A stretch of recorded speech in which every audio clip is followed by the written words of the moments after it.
عزیز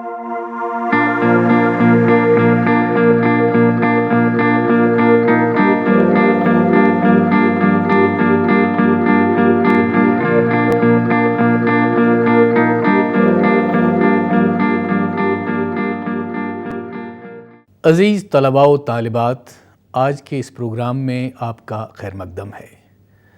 جس موضوع پر ہم آج بات کرنے جا رہے ہیں اس کا عنوان ہے ترقی پسند افسانہ۔ اس سے قبل کہ ہم موضوع کے حوالے سے تفصیلاً بات کریں، پہلے ایک سرسری جائزہ۔ زندگی کے دیگر شعبوں کی طرح ادب بھی نت نئی تبدیلیوں سے گزرتا ہوا آگے بڑھتا چلا آیا ہے، کیونکہ ادب محض دل بہلاوے اور وقت گزاری کا ذریعہ نہیں بلکہ اس کی بھی اہمیت اور افادیت ہوتی ہے۔ اردو افسانہ کا ترقی پسند دور 1930 کے آس پاس سے شروع ہوتا ہے اور یہ دور سیاسی، سماجی، تہذیبی اور معاشی زندگی کی تبدیلیوں کا اہم دور کہلاتا ہے، جس میں باقی شعبوں کی طرح اردو ادب خاص طور پر اردو افسانہ متاثر ہوا، جس میں افسانہ حقیقت اور رجعت پسندی کی طرف مائل ہوا، کیونکہ یہ دور ہندوستان میں ایک خاص تبدیلی کا دور تصور کیا جاتا ہے۔ اس دور میں پوری دنیا میں ایک انقلاب برپا ہوا۔ ہندوستان میں غلامی اور حکومت برطانیہ کے خلاف بغاوت کے شعلے بھڑک اٹھے تھے، جس کے نتیجے میں سامراجی حکام کی جڑیں ٹوٹنے لگیں۔ ان حالات و واقعات کا رد عمل ہوا کہ صنعتی ترقی کے ساتھ ساتھ مزدور تحریکیں پروان چڑھیں، کسانوں اور مزدوروں کی بہتر حالت کی طرف توجہ دی جانے لگی۔ مختصر یہ کہ اردو ادب میں خصوصاً افسانہ کی صنف بھی ان حالات سے متاثر ہوئی۔ پریم چند کے بعد نئے افسانہ نگاروں نے سماجی حقیقت کی آبیاری کی۔ ترقی پسند افسانہ نگار، جن میں مغربی تعلیم اور جدید علم کے علمبردار احمد علی، علی عباس حسینی، سجاد ظہیر، رشید جہاں، منٹو، خواجہ احمد عباس، عصمت چغتائی، راجندر سنگھ بیدی، کرشن چندر قابل ذکر ہیں۔ ترقی پسند افسانے کا دور سن 1947 تک پھیلا ہوا ہے۔ اردو افسانے نے جس برق رفتاری کے ساتھ تشکیلی اور تعمیری دور کو عبور کیا، اس کی وجہ یہ ہے کہ اس نے دیگر ترقی یافتہ زبانوں کے افسانوں سے بھرپور استفادہ کیا۔ بدلتے ہوئے سماجی اور سیاسی حالات نے اردو افسانے کو نئے موضوعات سے روشناس کرایا اور اس کا معیار بھی بلند کیا۔ رومانی تخلیقی خیالی تصورات اور مافوق الفطری عناصر سے ادب کو آزاد کیا۔ ترقی پسند تحریک ایک ہمگیر تحریک تھی جس نے ادبی تصورات پر گہرے اثرات ثبت کیے، جو اصناف خاص طور پر ترقی پسندی سے متاثر ہیں۔ ان میں افسانہ، شاعری اور تنقید ہے۔ اردو افسانے میں دو غالب رجحانات یعنی پریم چند کی اصلاح پسندی، نیاز فتح پوری اور یلدرم کی رومانیت موجود تھیں۔ اس کے بعد حقیقت نگاری کا رجحان مقبول ہونے لگا۔ یہ رجحان روسی اور فرانسیسی افسانہ نگاروں کے نمائندہ افسانوں کے تراجم سے مستحکم ہوتا گیا۔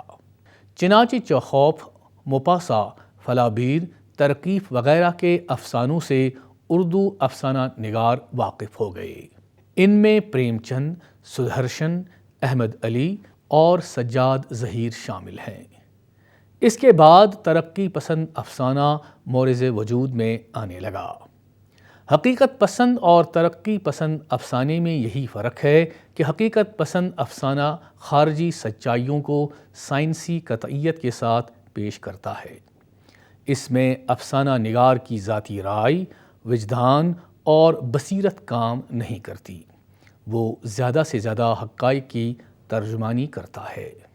جہاں تک ترقی پسند افسانے کا تعلق ہے، اس میں حقیقت نگاری کے ساتھ ساتھ حقیقت یعنی سماجی اور طبقاتی نظام کو بدلنے پر بھی زور دیا جاتا ہے۔ اس طرح سے ترقی پسند افسانہ سماجی مسائل کی عکاسی بھی کرتا ہے اور ان مسائل کا مناسب حل بھی تجویز کرتا ہے۔ سرسری جائزے کے بعد اب ہم موضوع کے حوالے سے تفصیلاً آگہی دیں گے۔ پہلی جنگ عظیم سے لے کر دوسری جنگ عظیم کے دوران کچھ تو سابقہ اقدار و روایات کی شکست و ریخت اور کچھ مارکسی نظریات اور تصورات کی مقبولیت کے سبب سوویت روس، فرانس، چیکوسلواکیہ اور بہت سارے ممالک میں جو انقلابات رونما ہوئے، ان کے سبب ادب کی غرض و غایت کے مروجہ تصورات میں بھی تبدیلیاں رونما ہوئیں۔ لندن میں روشن خیال مصنفین کی نشستوں اور لکھنؤ میں انجمن ترقی پسند مصنفین کی پہلی کانفرنس کے بعد اردو ادب، خصوصاً اردو فکشن، تخلیقی رویے اور جمالیاتی محاسن کے حوالے سے اردو کے عظیم ترین افسانہ طراز پریم چند نے حسن کا معیار بدلنے کا تصور دیا۔ اردو میں ترقی پسند افسانہ اسی تصور کی پیداوار ہے۔ انگارے اور شعلے جیسے افسانوی مجموعوں کے ساتھ ہی کفن جیسے افسانوں نے نہ صرف ترقی پسند افسانے کو عروج پر پہنچایا بلکہ بحیثیت مجموعی اردو افسانہ کو بھی اس بلندی پر پہنچایا جہاں تک پریم چند، بیدی، منٹو، کرشن چندر، غلام عباس اور عصمت چغتائی کے بعد کوئی بھی افسانہ نگار فنی اور جمالیاتی اعتبار سے نہیں پہنچ سکا۔ اسی طرح دیکھا جائے تو ترقی پسند افسانہ اردو مختصر افسانے کا وہ نقطۂ عروج ہے جس سے آگے اردو افسانہ آج بھی نہیں بڑھ سکا ہے۔ حالانکہ اس دوران اردو افسانہ مختلف موضوعات، لسانی اور حیاتی اعتبار سے آگے بڑھنے کی کوششوں میں مصروف ضرور ہے، لیکن آج بھی اردو افسانے میں تازگی اور معنویت اس وقت پیدا ہوتی ہے جب کوئی افسانہ نگار انگارے اور کفن جیسے افسانوں کی فنی اور جمالیاتی، موضوعاتی اور اسلوبیاتی پہلوؤں کو اپنا کر آگے بڑھنے کی کوشش کرتا ہے۔ اس کی مثالیں شوکت حیات، سلام بن رزاق، حسین الحق، علی امام نقوی، شمائل احمد، مشرف عالم ذوقی، عبدالصمد اور مشتاق احمد نوری وغیرہ کے حالیہ افسانوں میں بھی دیکھی جا سکتی ہے۔ یہ صحیح ہے کہ ان کے افسانوں میں سکہ بند روایتی ترقی پسندی نہیں ہے، لیکن نیو مارکسزم کے برتاؤ کے حوالے سے ان کے افسانوں میں نئی ترقی پسندی بہرحال موجود ہے۔ دیکھا جائے تو جس طرح شاعری میں ناصر کاظمی اور خلیل الرحمن اعظمی وغیرہ نے نئی منزل کی شعریات کا سلسلہ میر کی غزل سے جوڑا تھا، اسی طرح آج کے مذکورہ بالا افسانہ نگار افسانے کی شعریات کا رشتہ ترقی پسند افسانے یعنی انگارے اور کفن کی شعریات سے جوڑ رہے ہیں، لیکن نئے اجتہادی انداز میں۔ انگارے 1932 میں شائع ہوا اور مارچ 1933 میں سرکاری حکم سے ضبط کر لیا گیا۔ اس کی وجہ وقار عظیم نے یہ بتائی تھی، کوٹ: انگارے کی کہانیوں میں ہندوستان کی مذہبی، سماجی اور سیاسی زندگی اور ان کی پیدا کی ہوئی شخصیتوں اور ذہنوں کی تیکھی تصویریں ہیں جن میں اردو غایت کہیں نہیں اور آزادی اور بے باکی خیال ہر جگہ ہے، انکوٹ۔ انگارے کے افسانہ نگار نو آموز اور نو عمر تھے۔ نہ تو ان کا فنی شعور پختہ تھا، نہ ادب کا جمالیاتی شعور بالیدہ، لیکن جوگندر پال اپنے مضمون ترقی پسند فکر اور افسانہ میں انگارے میں شامل کہانیوں کے بارے میں لکھتے ہیں، کوٹ: انگارے کی کہانیاں ترقی پسند قدروں کا راست اور بلند بانگ اظہار کرتی ہیں، اور اگرچہ فنی اعتبار سے کوئی بہت عمدہ معیار نہیں بنا پاتی، تاہم اس لیے اتنی اہمیت کی حامل ہیں کہ اردو قارئین کو ان کے ذریعے پہلی بار ہم عصر زندگی کی آنکھوں میں آنکھیں ڈالنے کا موقع فراہم ہوا، انکوٹ۔ ترقی پسند تحریک اردو افسانے کے لیے ایک انقلاب انگیز تحریک کے طور پر سامنے آئی۔ افسانے کے میدان میں سارے اہم تجربات اسی دور میں ہوئے اور اس صنف کو مذکورہ تحریک کے ہاتھوں ایک قلیل سی مدت میں وہ عروج حاصل ہوا جو کسی بھی ادبی صنف کو صدیوں میں نصیب ہوتا ہے۔ اردو افسانے میں حقیقت نگاری کی روایت پریم چند ہی کے ہاتھوں پروان چڑھی، لیکن افسانے میں حقیقت نگاری کا باقاعدہ آغاز انگارے کی اشاعت اور انجمن ترقی پسند مصنفین کے قیام کے بعد ہوا۔ ترقی پسند افسانہ نگاروں نے اپنے افسانوں میں عصری زندگی کے مسائل کو جرأت مندی کے ساتھ پیش کرنے کی کامیاب کوشش کی۔ حقائق کے اظہار کے لیے انہوں نے اسلوب و فن کے نت نئے پیرائے تلاش کیے۔ اس طرح انہوں نے اردو افسانے کی ایک نئی روایت کی تشکیل کی جسے ترقی پسند افسانے کا نام دیا گیا۔ ترقی پسند افسانہ انسانی زندگی کی ہمگیر تصویر پیش کرتا ہے، حقیقت کی عکاسی بھی کرتا ہے اور حقیقت کو بدلنے کے عمل کی بھی۔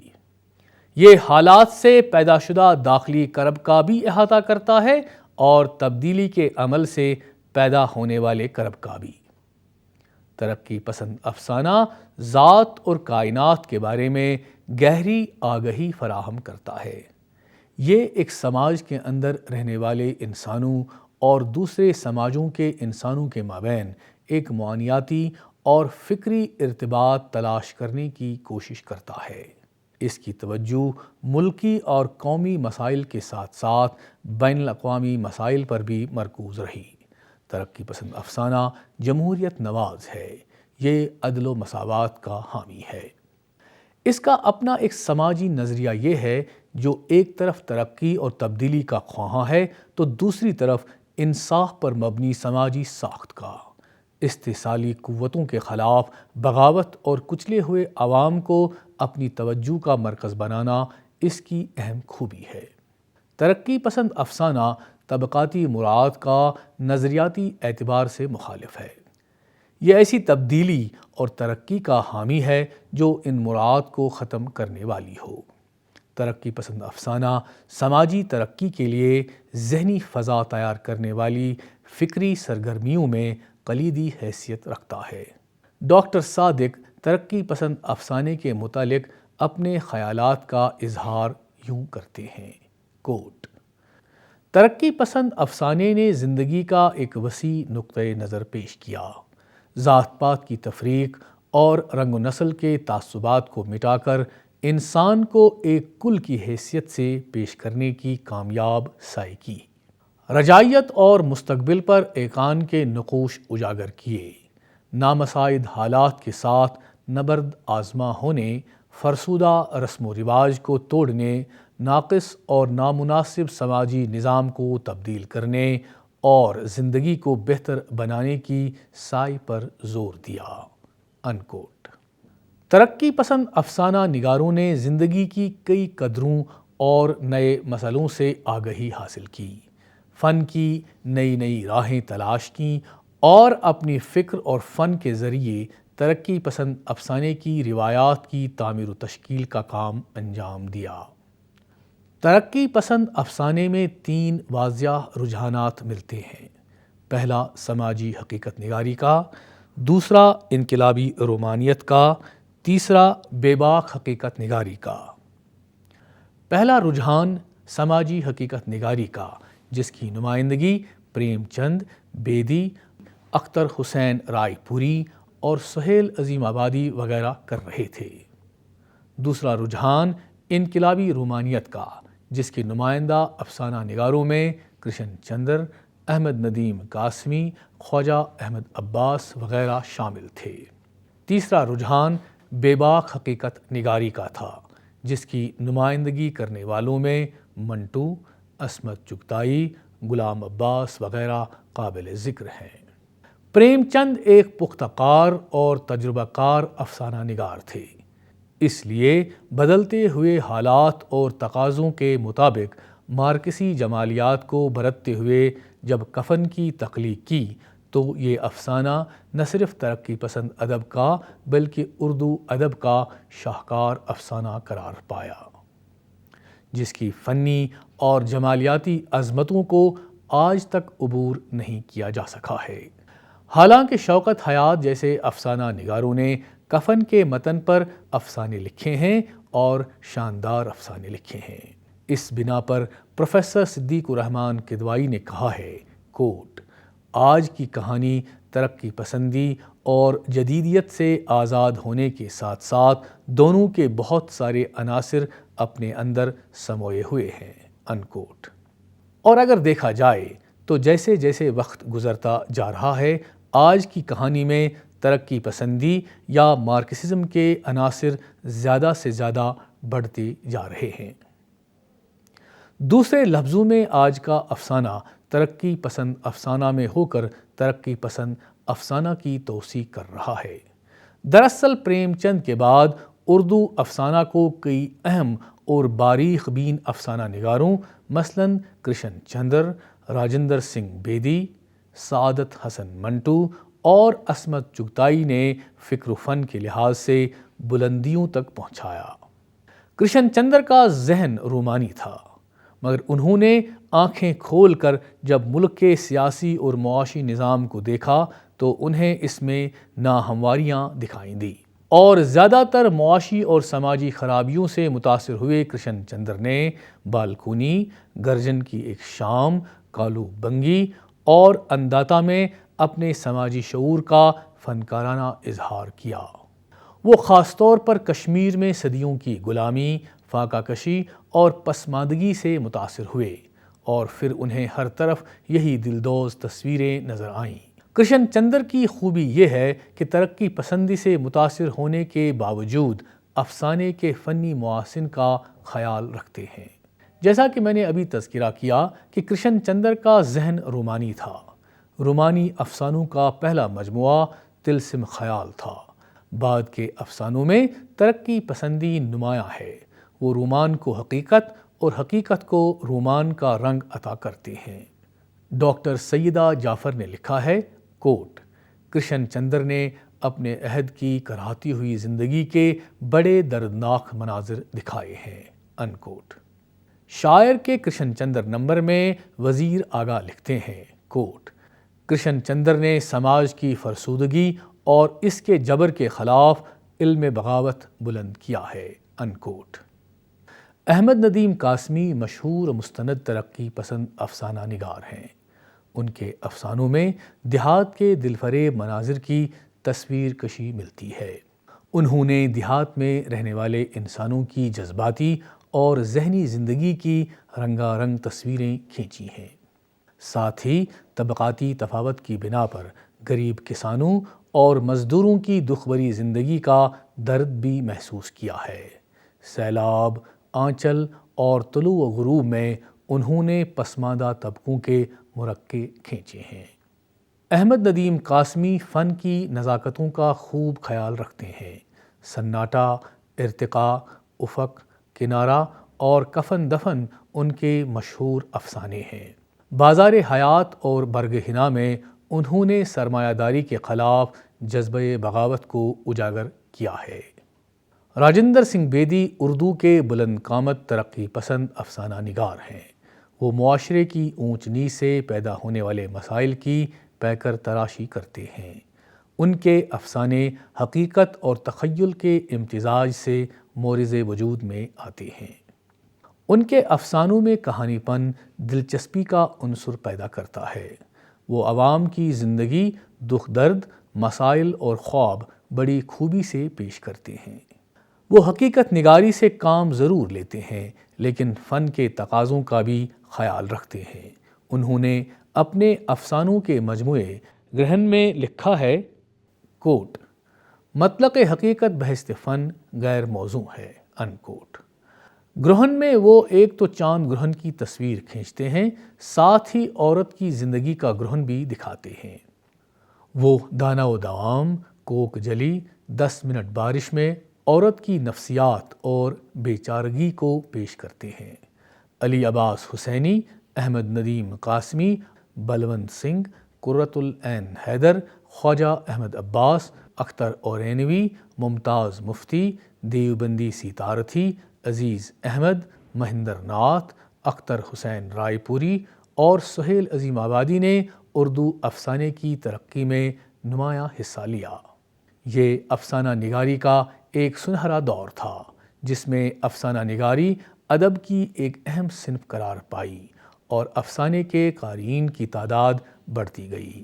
افسانہ نگاروں کے سامنے بے شمار مسائل تھے۔ انگریزوں کی حاکمیت، سماجی اور سیاسی دشواریاں، غریبی، جہالت اور پسماندگی، حلقۂ نسواں کی بے چارگی وغیرہ ان کے افسانوں کا مواد بن گئے۔ شہزاد منظر لکھتے ہیں کوٹ: ہم جسے ترقی پسند افسانہ کہتے ہیں وہ دو عناصر ترکیبی سے مل کر وجود میں آیا ہے۔ ان میں ایک حقیقت نگاری اور دوسرا انقلابی شعور ہے۔ ترقی پسند افسانے کے بارے میں میرا خیال ہے کہ اگر حقیقت نگاری انقلابی اور طبقاتی شعور کے ساتھ کی جائے تو ترقی پسند افسانہ وجود میں آتا ہے جس میں سماجی تنقید خود بخود شامل ہوتی ہے۔ حقیقت نگاری کی طرح ترقی پسند ذاتی رائے کے اظہار سے گریز نہیں آتا، البتہ وہ افسانے میں اپنی رائے کا اظہار فنی حدود و قیود میں رہ کر جمالیاتی پیرائی میں کرتا ہے۔ اس طرح ہم ترقی پسند افسانے کو سماجی حقیقت نگاری کی ایک قسم قرار دے سکتے ہیں۔ انکوٹ۔ تو عزیز طلباء و طالبات، ہمیں امید ہے کہ اس موضوع پر آپ کی معلومات میں اضافہ ہوا ہوگا۔ ہمیں اجازت دیجیے اور اپنا خیال رکھیے۔ آداب۔